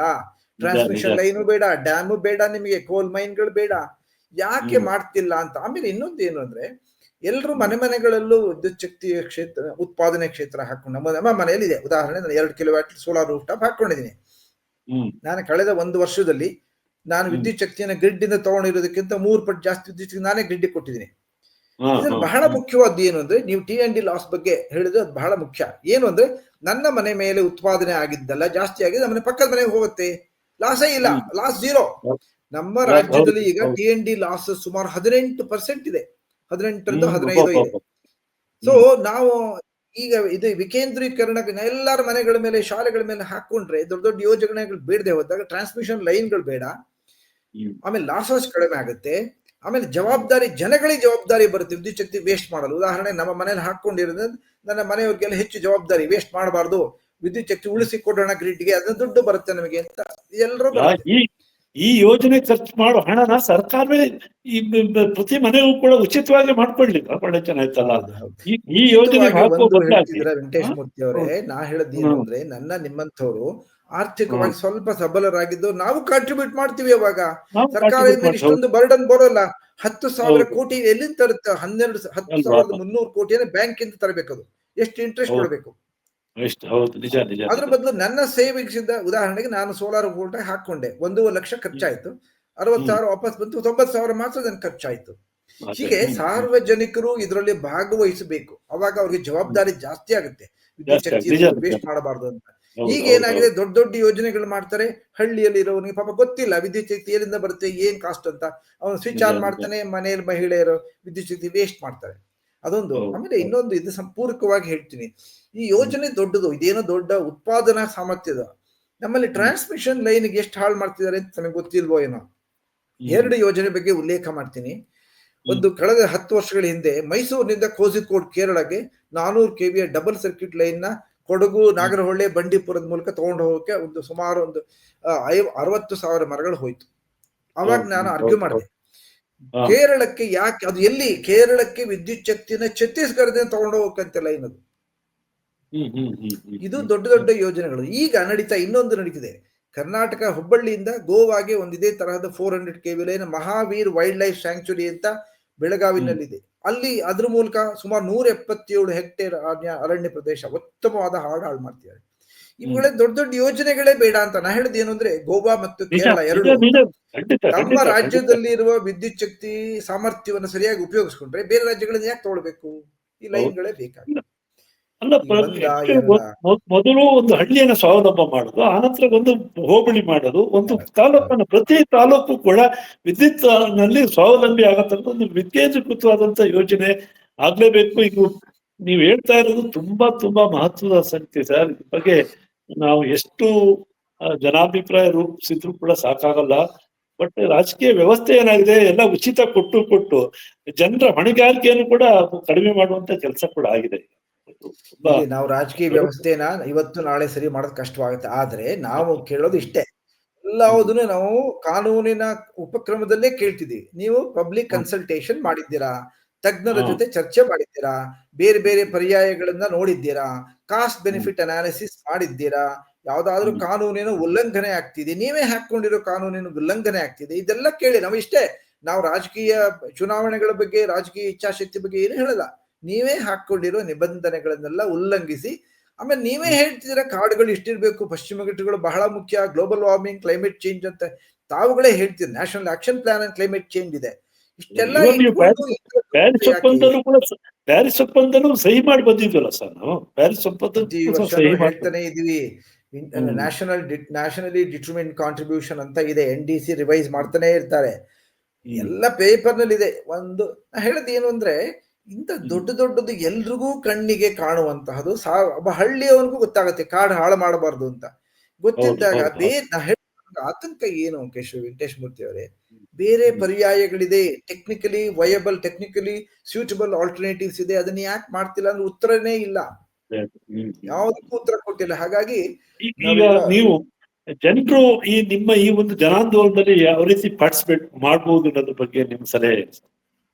ನಾವು ಈಗಾಗಲೇ ಹಲವಾರು ಕಾರ್ಯಾಗಾರಗಳನ್ನು ಮಾಡಿ, ಆ ಕಾರ್ಯಾಗಾರಗಳಲ್ಲಿ ತಜ್ಞರನ್ನ, ಪರಿಸರ ತಜ್ಞರನ್ನು, ಅರಣ್ಯ ಇಲಾಖೆ, ನಿಮ್ಮಂತ ನಾಗರಿಕ ಬಾಂಧುಗಳನ್ನೆಲ್ಲ ಕರೆದು ಅವ್ರ ಮೂಲಕನೂ ಪ್ರಯತ್ನಗಳು ಮಾಡಿ, ಎಲ್ಲಾ ಚರ್ಚೆಲು ಒಂದು ಒಂದೇ ಒಂದು ಎಕ್ಸೆಪ್ಷನ್ ಇಲ್ಲದೇನು ಜನಗಳೆಲ್ಲ ಒಕ್ಕೊರಲಿಂದ ಹೇಳಿದ್ದಾರೆ ಈ ಯೋಜನೆ ಇಂಥ ಯೋಜನೆಗಳು ಬೇಕಾಗಿಲ್ಲ, ಬೇರೆ ಪರ್ಯಾಯಗಳಿದೆ, ನಮಗೆ ಕಾರ್ಡ್ಗಳು ಬಹಳ ಮುಖ್ಯ ಅಂತ. ಆದರೆ ಈ ಸಾಮಾಜಿಕ ಯಾವುದೇ ಒಂದು ಬದಲಾವಣೆ ಬರಬೇಕು ಅಂದ್ರೆ ಒಂದು ಕ್ರಿಟಿಕಲ್ ಮಾಸ್ ಇರಬೇಕು. ಇದು ಸೋಷಿಯಲ್ ಸೈಂಟಿಸ್ಟ್ ಹೇಳ್ತಾರೆ, ನಮ್ಮ ದೇಶದ 140 ಕೋಟಿನಲ್ಲಿ ನಾವು 100-200 ಜನ ಕೂಗಾಡಿದ್ರೆ ಯಾರು ಮಾತು ಕೇಳ್ತಾರೆ ನಮ್ಮನ್ನು. ಹಾಗಾಗಿ ಹೆಚ್ಚು ಹೆಚ್ಚು ಜನ ಭಾಗವಹಿಸಬೇಕಾಗಿದೆ. ಹಾಗಾಗಿ ನಿಮ್ಮ ವೇದಿಕೆ ಮೂಲಕ ನಾನು ವಿನಂತಿಸಿಕೊಳ್ಳೋದು ಏನು ಅಂದ್ರೆ, ಪಬ್ಲಿಕ್ ಹಿಯರಿಂಗ್ ಅನ್ನ ನಮ್ಮ ರಾಜ್ಯದಲ್ಲಿ ಶಿವಮೊಗ್ಗ ಜಿಲ್ಲೆಗೋಸ್ಕರ 14ನೇ ತಾರೀಕು ಕಾರ್ಕಲ್ನಲ್ಲಿ ತಾಳಗುಪ್ಪ ಹತ್ರ, 18ನೇ ತಾರೀಕು ಉತ್ತರ ಕನ್ನಡಗೋಸ್ಕರ, ಯಾಕೆಂದ್ರೆ ಈ ಯೋಜನೆ 2 ಜಿಲ್ಲೆಯಲ್ಲಿ ಹರಡುತ್ತೆ. ಉತ್ತರ ಕನ್ನಡ ಜಿಲ್ಲೆಗಾಗಿ ನಗರ ಬಸ್ತಿಕೇರಿ ಅಂತ ಗೇರುಸೊಪ್ಪ ಹತ್ರ ನಡೆಸ್ತಿದ್ದಾರೆ 18ನೇ ತಾರೀಕು. ಅದರೊಳಗೆ ಅವರೇ Karnataka state pollution control board ವತಿಯಿಂದ ನಡೆಯುತ್ತೆ. ಅಲ್ಲಿಯ ಜಿಲ್ಲಾಧ್ಯಕ್ಷರ ಅಧ್ಯಕ್ಷತೆಯಲ್ಲಿ ಈ ಸಾರ್ವಜನಿಕ ಸಮಾಲೋಚನೆ ನಡಿಬೇಕು ಅಂತ ಇರೋದು. ಅವರೇ ಸಾರ್ವಜನಿಕ ಸಮಾಲೋಚನೆಗೆ ಇನ್ವೈಟ್ ಮಾಡಿದ್ದಾರೆ. ಜನಗಳಿಂದ ನಿಮ್ಮ ಲಿಖಿತ ಉತ್ತರ ಕೊಡಿ ಅಥವಾ ಅವತ್ತು ಬಂದು ನೀವು ಮೌಖಿಕವಾಗಿಯೂ ಹೇಳಬಹುದು ಅಂತ ಹೇಳಿದ್ದಾರೆ. ಹಾಗಾಗಿ 2 ಆಪರ್ಚುನಿಟೀಸ್ ನಾವು ಉಪಯೋಗಿಸ್ಕೊಂಡು ನಮ್ಮ ಪ್ರತಿಭಟನೆಯನ್ನ ನಡೆಸಿದ್ರೆ ಒಳ್ಳೇದು, ರಿಜಿಸ್ಟರ್ ಮಾಡಿಸಿ ಅಂತ ನಾನು ನಿಮಗೆ ಕಳಿಸಿದ್ದೇನೆ. ನಾನು ಪಬ್ಲಿಕ್ ಹಿಯರಿಂಗ್ ಬಗ್ಗೆ ನಿನ್ನೆ ಒಂದು ಲೇಖನ ಬರೆದು ಅವ್ರಿಗಾಗಲೇ ನಾನು ರಿಜಿಸ್ಟರ್ ಮಾಡಿಸಿದ್ದೇನೆ. ಯಾಕೆಂದ್ರೆ 16-18ಕ್ಕೆ ನನಗೆ ಹೋಗಕ್ಕೆ ಆಗ್ತಿಲ್ಲ ಅಂತ. ಅದನ್ನ ನಿಮ್ಮ ಮಾಧ್ಯಮದಲ್ಲಿ ಹೇಗಾದ್ರೂ ಚರ್ಚೆ ಮಾಡಿ ಅದ್ರೊಳಗೆ ಏನಿದೆ ಅಂತ ಹೇಳಕ್ ಪ್ರಯತ್ನ ಮಾಡಿ. ಅದೇ ಅಡ್ರೆಸ್ ಕೊಟ್ಟಿದ್ದೇವೆ. ಆ ಅಡ್ರೆಸ್ ನಲ್ಲಿ ಎಲ್ಲರೂ ಲಿಖಿತವಾಗಿ 10ನೇ ತಾರೀಕಿನ ಒಳಗೆ ಕಳಿಸಿದ್ರೆ ಒಳ್ಳೇದು. ಯಾಕೆಂದ್ರೆ 30 ದಿನಗಳ ಒಳಗಾಗಿ ನಿಮ್ಮ ಆಕ್ಷೇಪಣೆಗಳನ್ನ ಲಿಖಿತ ಮೂಲಕ ಸಲ್ಲಿಸಿ ಅಂತ ಹೇಳಿದ್ದಾರೆ. ಅದು ಹೇಳಿದ್ದು ಯಾವಾಗ? 13 ಆಗಸ್ಟ್ ಅಲ್ಲಿ. ಸೊ ಸುಮಾರು 11ನೇ ತಾರೀಕು, ಈ ತಿಂಗಳು 11ನೇ ತಾರೀಕು ಒಳಗೆ ಎಲ್ಲ ತಲುಪಿದ್ರೆ ಒಳ್ಳೇದು. ಹಾಗಾಗದೆ ಹೋದ್ರೂ ತಲುಪಕ್ಕೆ ಸಾಧ್ಯ ಇದೆ. ಅವತ್ತಿನ ದಿನ ಮೌಖಿಕವಾಗಿ ಅಲ್ಲಿ ಸಭೆಯಲ್ಲಿ ಪಾಲ್ಗೊಂಡು ಅಲ್ಲೂ ನಮ್ಮ ಪ್ರತಿಭಟನೆಯನ್ನ, ನಮ್ಮ ವಿರೋಧವನ್ನ ಅಥವಾ ಸಹಮತವನ್ನ ವ್ಯಕ್ತಪಡಿಸಬಹುದು, ರಿಜಿಸ್ಟರ್ ಮಾಡ್ಬೋದು. ಅದೆಲ್ಲ ರಿಜಿಸ್ಟರ್ ಆಗುತ್ತೆ, ಅದ್ರ ಮೂಲಕ ಮಾಡ್ಬೋದು. ನಂತರ ನಿಮ್ಮ ಮಾಧ್ಯಮಗಳ ಮೂಲಕ ಚರ್ಚೆಗಳು ಈ ತರ ಜಾಸ್ತಿ ಆಗ್ಲಿ, ಹೆಚ್ಚು ಹೆಚ್ಚು ಜನಗಳು ಮಾಧ್ಯಮಗಳಲ್ಲಿ ಪತ್ರಿಕೆಗಳ ಮೂಲಕ ಬರೀರಿ ಸರ್ಕಾರಕ್ಕೆ ಬರೆಯೋದಕ್ಕೂ. ಇನ್ನೊಂದು ನಿಮ್ಗೆ ಕೇಂದ್ರ ಸರ್ಕಾರದ ಮಿನಿಸ್ಟ್ರಿ ಬರೆದಿರೋ ಒಂದು ಲೇಖನವನ್ನು ನಿಮಗೆ ಕಳಿಸಿದ್ದೇನೆ, ನನ್ನ ನಿವೇದನಾ ಪತ್ರ. ಅದರ ಅಡ್ರೆಸ್ ಅನ್ನು ಜನಗಳ ಜೊತೆ ಹಂಚಿಕೊಂಡ್ರೆ ಅವರು ಹಾಗೆ ಬರೀಲಿ, ಯಾವ ಕಾರಣಕ್ಕೆ ಈ ಯೋಜನೆ ನಮಗೆ ಸಹ್ಯ ಅಲ್ಲ, ಇದಕ್ಕೆ ಜಾಸ್ತಿ ಇದಕ್ಕೆ ಆಗದೆ ಲಾಭಕ್ಕಿಂತ ನಷ್ಟವೇ ಅಪಾರ ಪ್ರಮಾಣವಾದ್ದು, ನಮಗೆ ಇದು ಬೇಡ, ಪರ್ಯಾಯಗಳು ನೋಡಿ 4-5 ಸೆಂಟೆನ್ಸ್ ಬರೆದು ಕಳಿಸ್ಬೋದಲ್ಲ. ಇಮ್ಯಾಜಿನ್ ಮಾಡಿ 10,000 ಜನ ಅಂತ ಸರ್ಕಾರಕ್ಕೆ ಲೆಟರ್ಗಳು ಹೋದ್ರೆ ಇಂಪ್ಯಾಕ್ಟ್ ಇರುತ್ತೆ. ಕೂತ್ಕೊಂಡು ಯೋಚನೆ ಮಾಡಬಹುದು ಅಂತ. ಅದ್ರ ವಿಳಾಸ ಕೂಡ ಹಾಕೋಣ, ನಾನು ನಮ್ಮ ಚಾನಲ್ ಅಲ್ಲಿ ಹಾಕ್ತೀನಿ. ಯಾರಿಗೆ ಬರಿಬೇಕು, ಎಷ್ಟು ದಿನದ ಒಳಗಡೆ ಬರಿಬೇಕು ಅನ್ನೋದ್ರ ಬಗ್ಗೆ ಕೂಡ ನಮ್ಮ ಇದ್ರ ಮುಖಾಂತರ ಕೂಡ ನಮ್ಮ ವೀಕ್ಷಕರಿಗೆ ಕೂಡ ನಾನೊಂದು ಮಾಹಿತಿ ಕೊಡುವಂತ ಕೆಲಸನ ಮಾಡ್ತೀವಿ ಸರ್. ಖಂಡಿತ. ತುಂಬಾ ಧನ್ಯವಾದಗಳು ವೆಂಕಟೇಶ್ ಮೂರ್ತಿ ಅವರು. ಈ ವಿಷಯಕ್ಕೆ ನೀವು ಇಷ್ಟು ಒಳ್ಳೆ ಉತ್ತಮವಾದ ಪ್ರಾಮುಖ್ಯತೆ ಕೊಟ್ಟಿದ್ದೀರಿ. ಅದನ್ನ ಯೂಟ್ಯೂಬ್ ನಲ್ಲಿ ಹಾಕ್ತಿದ್ದೀರಿ, ಹೆಚ್ಚು ಜನಗಳಿಗೆ ತಲುಪಲಿ. ಆಮೇಲೆ ತಾವು ಇನ್ನೊಂದು ಏನ್ ಮಾಡೋದು, ನನ್ನ ಕಾಂಟ್ಯಾಕ್ಟ್ ಅಡ್ರೆಸ್ ಬೇಕಾದ್ರೆ ನೀವು ಎಲ್ಲಾದ್ರೂ ಹಾಕಿ, ಟೆಲಿಫೋನ್ ನಂಬರು, ಇಮೇಲ್ ನ, ಜನಗಳಿಗೆ ಇನ್ನೂ ಏನಾದ್ರು ಮಾಹಿತಿ ಬೇಕಾದ್ರೆ ನಾನು ಯಾವಾಗ್ಲಾದ್ರೂ ಕೊಡಕ್ಕೆ ಸಿದ್ಧವಾಗ್ತೀನಿ. ನನ್ನ ಇಮೇಲ್ ಮೂಲಕ ಸಂಪರ್ಕಿಸಿದ್ರೆ ಅವ್ರಿಗೆ ಬೇಕಾದ ಮಾಹಿತಿ ಕೊಡ್ಬೋದು. ಈ ತರ ಹೆಚ್ಚು ಚರ್ಚೆಗಳು ನಿಮ್ಮ ಮಾಧ್ಯಮದ ಮೂಲಕ ನಡೀಲಿ. ತಾವು ಇನ್ನೂ ಈ ತರ ಈ ನಮ್ಮ ಈ ಯೋಜನೆಯ ಸಂಬಂಧ ಇಲ್ಲಿ ಪ್ರಾಜೆಕ್ಟ್ ಅಫೆಕ್ಟೆಡ್ ಫ್ಯಾಮಿಲೀಸ್ ಇಂದ ಕೆಲವರು ನಾಗರಿಕರು ಇರ್ತಾರೆ, ಅವರನ್ನು ಕಾಂಟ್ಯಾಕ್ಟ್ ಮಾಡಿ, ಅವ್ರ ಜೊತೆನೂ ಚರ್ಚೆ ಮಾಡಿ, ಅವರ ಅಭಿಪ್ರಾಯ ಏನು ಅದನ್ನು ತಿಳಿಸಿ, ಎಲ್ಲ ಹೆಲ್ಪ್ ಆಗ್ಲಿ. ಇದು ನಾವೆಲ್ಲ ಸೇರ್ಕೊಂಡು ಇಂತಹ ಯೋಜನೆ, ಈ ಯೋಜನೆ ಮತ್ತು ಇಂತಹ ಯೋಜನೆಗಳು ಇನ್ನೂ 2 ಯೋಜನೆಗಳಿದೆ. ನಾನು ಇದೊಂದೇ ಯೋಜನೆ ಬಗ್ಗೆ ಮಾತಾಡ್ತಿಲ್ಲ. ಪಕ್ಕದಲ್ಲೇ ವಾಹಿ ನದಿಯಲ್ಲಿ ಒಂದು ಫೀಸಿಬಿಲಿಟಿ ರೆಡಿ ಆಗಿದೆ ರಿಪೋರ್ಟ್. ಆಮೇಲೆ ಮಲಪ್ರಭಾ ನದಿ ಬೆಳಗಾವ್ನಲ್ಲಿ, ಅಲ್ಲಿ ಈ ತರದೊಂದು ಯೋಜನೆ ಅದು ಸ್ಯಾಂಕ್ಷನ್ ಆಗಿದೆ ಅಂತ ಕೇಳಿದ್ದೀವಿ. ಸೊ ಇದು ಒಂದೇ ಅಲ್ಲ, ಈ ತರ ಯೋಜನೆಗಳು ಬರುತ್ತೆ. ಪಶ್ಚಿಮ ಘಟ್ಟಗಳ ಕಾಡುಗಳನ್ನ ಉಳಿಸ್ಕೊಳ್ಳೋದು ಅನಿವಾರ್ಯ ಆಗಿರುತ್ತೆ ಅಂತ ನಾನು ನಿಮ್ಮನ್ನೆಲ್ಲರೂ ಕಳಕಳಿಯ ವಿನಂತಿ. ನಾವು ಸರ್ಕಾರಕ್ಕೆ ಇದ್ರ ಬಗ್ಗೆ ಅವ್ರಿಗೆ ಮನವರಿಕೆ ಮಾಡ್ಕೊಳ್ಳೋಣ ಅಂತ ಹೇಳ್ತಾ ಇದ್ದೀನಿ. ಖಂಡಿತ ಪ್ರೀತೋಷ್ ಅದ್ವಾರೆ, ನೀವು ಬಂದು ಸಾಕಷ್ಟು ವಿಚಾರಗಳನ್ನ ಹಂಚ್ಕೊಂಡ್ರಿ, ನಮ್ಮ ಒಂದು ತಿಳುವಳಿಕೆಯನ್ನು ಹೆಚ್ಚುವಂತ ಕೆಲಸವನ್ನು ಮಾಡಿದ್ರಿ. ನಿಜವಾಗೂ ಒಂದು ನಮ್ಮ ಪಶ್ಚಿಮ ಘಟ್ಟಗಳನ್ನ ಒಂದು ಪವಿತ್ರ ಭಾವನೆಯನ್ನ ನೋಡುವಂಥದ್ದು, ಒಂದು ರೀತಿ ಒಂದು ದೈವದ ಭಾವನೆಯಿಂದ ಒಂದು ನೋಡ್ಬೇಕಾದ ಅವಶ್ಯಕತೆ ಇದೆ ಅಂತ ನನ್ನ ಭಾವನೆ ಕೂಡ ಆಗಿದೆ. ಇದನ್ನ ಮುಂದುವರ್ಸ್ಕೊಂಡು ಹೋಗೋಣ. ಖಂಡಿತ ಬಹಳ ಸಂತೋಷ ಆಯ್ತು ತಾವು ನಮ್ಮ ಜೊತೆ ಇದು ವಿಶ್ವಪಥ ಚಾನೆಲ್ ಬಂದು ತಮ್ಮ ಅನಿಸಿಕೆಗಳನ್ನು ಹಂಚ್ಕೊಂಡಿದ್ದಕ್ಕಾಗಿ ತಮಗೆ ಧನ್ಯವಾದಗಳನ್ನು ಸಲ್ಲಿಸ್ತೇನೆ ಸರ್. ನಮಸ್ತೆ. ನಿಮಗೂ ನಿಮ್ಮ ಚಾನೆಲ್ಗೂ ಮತ್ತು ನಿಮ್ಮ ವೀಕ್ಷಕರಿಗೆಲ್ಲರಿಗೂ ನಮ್ಮ ವಂದನೆಗಳು ಇನ್ನೊಮ್ಮೆ. ನಮಸ್ಕಾರ. ಈ ಬೃಹತ್ ಯೋಜನೆಯಿಂದ ಉತ್ಪಾದನೆಯಾಗುವ ವಿದ್ಯುತ್ನಲ್ಲಿ 25% ವಿದ್ಯುತ್ ಗೇರುಸೊಪ್ಪ ಅಣೆಕಟ್ಟೆಯಿಂದ ತಲಕಳಲೆ ಅಣೆಕಟ್ಟೆಗೆ ನೀರನ್ನು ಎತ್ತುವ ಪಂಪ್ಗಳಿಗೆ ಬಳಕೆ ಆಗುತ್ತದೆ ಎಂದು ಶಂಕರ್ ಶರ್ಮಾ ವಿವರಿಸಿದರು. ಈ ಯೋಜನೆಗಾಗಿ 8,000 ಮರಗಳನ್ನು ಕಡಿಯಲಾಗುತ್ತದೆ. ಈ ಮರಗಳನ್ನು ಕಡಿದು ಸಾಗಿಸಲು ಮಾಡುವ ರಸ್ತೆ, ವಿದ್ಯುತ್ ಲೇನ್ಗಳನ್ನು ಹಾಕಲು ಬೇಕಾದ ಕಾಮಗಾರಿ, ಸುರಂಗದಲ್ಲಿ ನಡೆಸುವ ಸಿಡಿಸುವಿಕೆ ಮತ್ತು ಅದರಲ್ಲಿ ಸಿಗುವ ಮಣ್ಣು ಕಲ್ಲನ್ನು ಸಾಗಿಸುವಾಗ ಸಂಭವಿಸಬಹುದಾದ ಭೂಕುಸಿತ ಹೀಗೆ ಈ ಪರಿಸರ ಸೂಕ್ಷ್ಮ ಪ್ರದೇಶಕ್ಕೆ ಹಾನಿ ಮಾಡುವ ಸಾಕಷ್ಟು ಗಂಭೀರ ವಿಷಯಗಳಿವೆ ಎಂದು ಅವರು ಆತಂಕ ವ್ಯಕ್ತಪಡಿಸಿದರು. ಈ ಯೋಜನೆಯ ಕುರಿತು ರಾಜ್ಯದ ಜನರು ಜಿಲ್ಲಾಧಿಕಾರಿಗಳು, ಉತ್ತರ ಕನ್ನಡ ಇವರಿಗೆ ಕೂಡಲೇ ಪತ್ರವನ್ನು ಮೇಲ್ ಮೂಲಕ ಕಳಿಸಿ ತಪ್ಪಾಗಿ ರೂಪಿಸುವ ಪರಿಸರ ಪರಿಣಾಮ ಅಂದಾಜು EIA ವರದಿಯನ್ನು ಹಿಂಪಡೆದು ಹೊಸದಾಗಿ ಸ್ವತಂತ್ರವಾದ ಮತ್ತು ನೈಜವಾದ EIA ವರದಿಯನ್ನು ತರಿಸಿಕೊಂಡ ನಂತರವಷ್ಟೇ ಈ ಯೋಜನೆ ಕುರಿತು ಸಾರ್ವಜನಿಕ ಅಹವಾಲು ಸ್ವೀಕರಿಸಬೇಕೆಂದು ಅವರು ಮಾನ್ಯ ಶಂಕರ್ ಶರ್ಮಾ ವಿನಂತಿ ಮಾಡಿದ್ದಾರೆ.